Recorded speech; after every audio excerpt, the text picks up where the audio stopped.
சரி, இப்போ வந்து ட்ரேடிங்குள்ள ஒருத்தர் என்டர் ஆகுறாங்க அப்படின்னா, ஸ்டார்ட்டிங்ல பண்ற காமனான மிஸ்டேக் என்ன சார்? ட்ரேடிங்கில் உள்ள நுழையிறப்போதே ரூ. 1,00,000 இன்வெஸ்ட்மெண்ட் பண்ணால் எனக்கு ஒரு 2-3 நாளில் ரூ. 1,50,000 வேணும், ரூ. 1,50,000 வேணும்னு அதிக எதிர்பார்ப்புகளில் வராங்க. கண்டிப்பா சார். இப்போ வந்து இன்ட்ராடே ட்ரேடிங்ல தான் வந்து நெறைய பேர் மணி லூஸ் பண்றாங்க. இதுக்கான காரணம் என்ன சார்? இன்ட்ராடே ட்ரேடிங் ஒரு ரிஸ்கி ட்ரேடு. என்னுடைய பாயிண்ட் ஆஃப் வியூவில் என்னன்னு கேட்டேன்னா, மார்க்கெட் காலம்பர் 9:15 ஓப்பன் ஆகி 3 ஹவர்லேயும் மார்க்கெட் இருக்குது. எப்போ என்ட்ரி ஆகணும், எப்போ எக்ஸிட் ஆகணும், ஒன்று. ரெண்டாவது, என்ன வால்யூம் பார்க்கணும். ஜென்ரலாக அதுக்குன்னு சில கான்செப்ட்ஸ்லாம் இருக்குது. OHOL அது மாதிரி சில கான்செப்ட் இருக்குது. மார்க்கெட் ஓப்பன் ஆனோடனே இந்த 9:15 to 9:30 மார்க்கெட் ரொம்ப ஹைலி வாலட்டிலிட்டியாக இருக்கும்.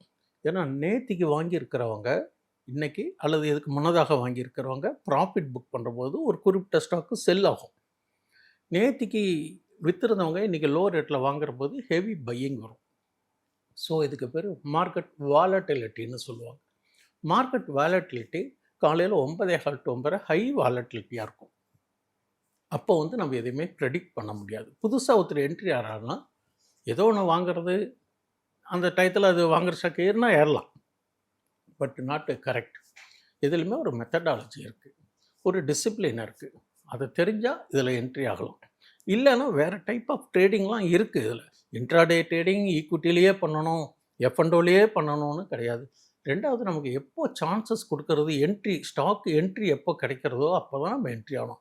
சில டயத்தில் 9:30 கிடைக்கும், 9:45 கிடைக்கும். அதில் பார்த்தீங்கன்னாக்கா இந்த open, high, low, current rate trading ஆகிட்டு இருக்கும் இந்த 9:15 to 3:30 வரலையும்.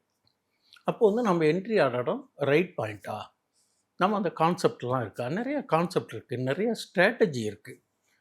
அந்த ஸ்ட்ராட்டஜி எல்லாமே ஒர்க் அவுட் ஆகுமானா யாராருக்கு என்னென்ன ஸ்ட்ராட்டஜியோ அதை தான் அவங்க ஃபாலோ பண்ணணும். இந்த மாதிரி பண்ணால் தான் இதில் வந்து ஓரளவுக்கு கொஞ்சம் ஏர்ன் பண்ணலாம். பட்டு ஒவ்வொன்றுக்குமே ஒரு லெவல் இருக்குது.